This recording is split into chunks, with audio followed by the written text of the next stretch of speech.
Hello guys, and welcome to this Twinmotion tutorial series.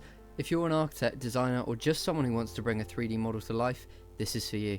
In this episode we'll cover the basics: installing Twinmotion, importing your model, navigating interface, and rendering your first image. So Twinmotion is a real-time rendering tool powered by Unreal Engine. It's designed for architects and designers to quickly transform models into photorealistic images, animations, and even VR experiences. Unlike traditional rendering software, Twinmotion is fast and easy to use and requires no advanced knowledge of rendering settings. Right, so to get started, install Twinmotion via the Epic Games launcher. You can download it for free with the trial version or use the full version if you have the license. So now click download and then it will take you to a new page. This is where you can actually download the launcher and it will pop up in your top right where you can actually then open it from Epic Games. So now you're on an Epic Games launcher, find your library and then click launch. This will then open up Twinmotion and you'll be able to start a new project. Alright, so now we're on the main screen of Twinmotion. This is the introduction page which you'll see when it first opens. Click on new scene and then we'll be able to start importing our models. Right, now let's bring in a model. Twinmotion supports many formats including SketchUp, Revit and ArchiCAD. Just drag and drop your file like I am here and just use the import button. It's that simple. So now my model's loaded in, you can see on the screen that there's nothing there. On the right hand side you can see the name of your model. Just click on that and then press F. This will locate the model for you.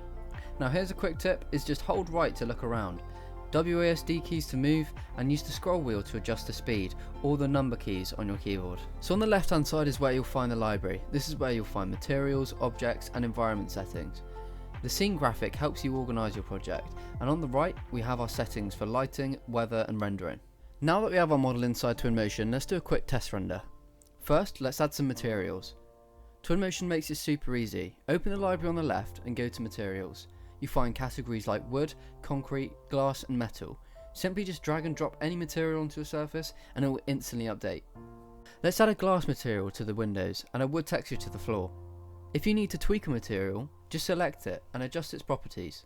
You can control colour, roughness, reflection and even texture scale. For example, if the wood grain looks too large, we can reduce the scale to make it look more realistic. Now, let's set up the lighting. Click on the weather tab to control the sunlight, clouds and overall atmosphere. Adjust the time of day slider to see how shadows change in real time, and if the scene looks too dark, increase the sun intensity in the lighting panel. Let's add some realism to our sky using clouds. Go to the weather tab and adjust the cloud density slider to control how many clouds appear.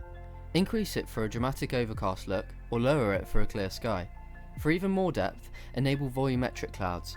These react to lighting and create realistic shadows. Adjust the cloud height slider to bring them lower for a moody atmosphere or higher for a bright, open sky. Experiment with these settings to match your scene's mood. Now once you have all your materials and lighting ready, it's time to frame our shot. Click on the Media tab, then select Image. So here's how to create a great composition. Use camera controls to position your shot, adjust the field of view, wider for more dramatic perspectives and narrower for more detailed close-ups, and enable depth of field to blur the background slightly and also make your subject pop. To make sure your shot is well balanced, turn on the rule of thirds grid in the camera settings. This helps you place key elements in visual appealing positions. Now let's render. Find the Image tab and you'll see Format is underneath. You can change the output size from 1080p all the way up to 8K. 1080p is great for most projects, but 4K gives that extra sharpness. Now as an extra tip, go to Preferences and under Quality, choose Higher Ultra for the best visuals. Now for the final step, click Export. Choose your chosen image and then select the format you'd like, either PNG, JPEG or EXR. And finally, start export. This should only take a few minutes, but it can take hours depending on the quality that you use. That's it. With just a few tweaks to materials, lighting and camera settings, we've transformed a simple 3D model into a professional looking visualization.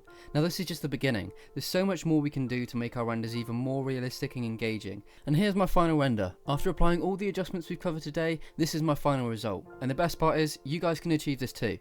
With just simple adjustments to lighting, materials, etc., you can turn your 3D model into a stunning professional quality render. Twinmotion makes it easy whether you're working on an architectural project or experimenting with just visualization. But this is just the beginning. There's so much more that we can do to push our renders even further.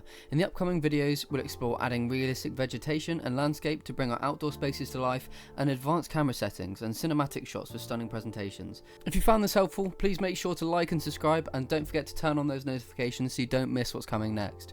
And if you have any questions or specific topics you'd like me to cover, drop them in the comments. I'd love to hear your thoughts. Thanks for watching guys, and I'll see you in the next one.